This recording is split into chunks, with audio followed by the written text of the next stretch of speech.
Hey, it's April from Blushing Phoenix. If you've been around for a while, you know that on this channel, we help empower passionate, creative, and ambitious people who are held back by erythrophobia, which is the fear of turning red, and other social hindrances overcome by reframing how we're thinking, what we're believing, and moving into transformative action to live a life that you love on your terms. Instead of doing my normal format of a video today, I wanted to have a little chat with you. I wanted to talk a little bit about what you've been through, where you're at, and where you're going. You're gonna hear me talk about it all the time now that I've got my statistics, that 7.9 billion people are in this world currently.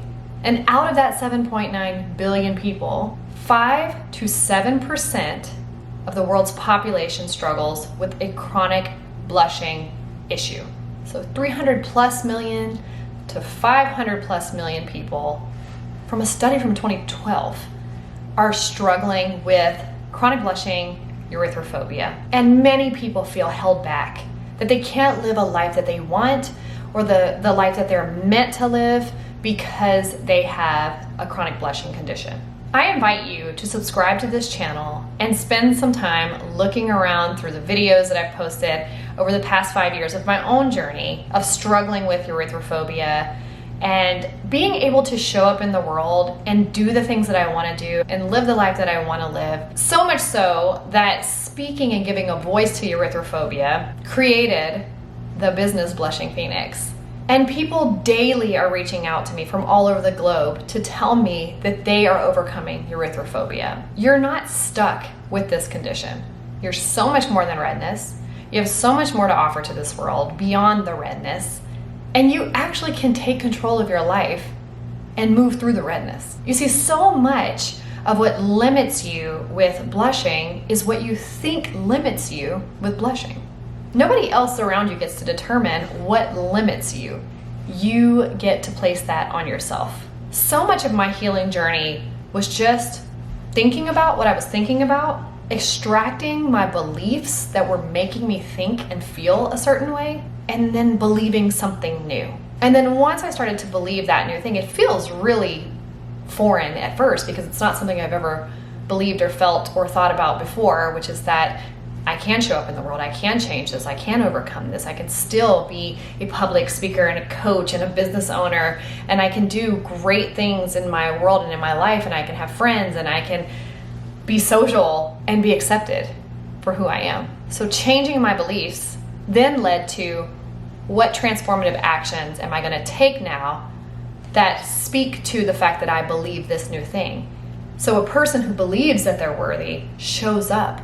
A person who believes that they're worthy goes for that promotion at work. A person who believes that they're worthy and that they have something to offer starts that new business, starts that coaching program, writes that book, goes on that dinner date, has coffee with a new friend. And so those were my transformative actions, is that I would start showing up whether I blushed or not.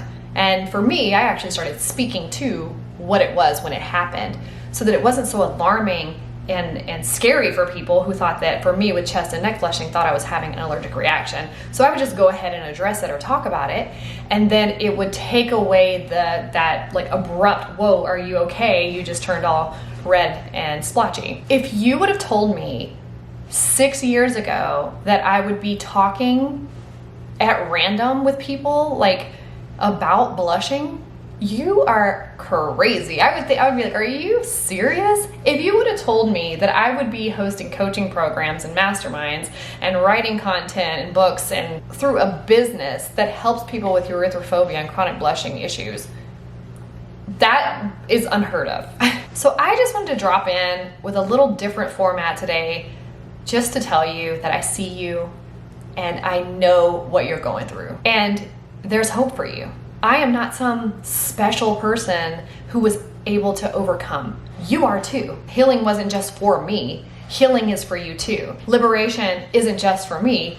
It's for you too. And whether you ever figure out why you blush and why you are triggered with blushing, you can explore all of that. That was part of my journey, was trying to figure out, well, where did this come from? And when did it first start? And what happened? And how do I go back? You don't even have to go back to change it. You literally can just change your mind today. And you may not see the impact of that change today or tomorrow, But I promise you, you will see that impact as the days go on and as you continue to show up as that version of yourself who is authentic and genuine and worthy because you say so, not because the world tells you that you are or aren't, but because you believe it for yourself. That's it. That's what I wanted to tell you today. If you're feeling down and you feel like you are drowning under the weight of this condition, ask yourself, what am I believing that's making me feel this way? And then explore that. And what do you want to believe? What would you need to believe in order to feel empowered?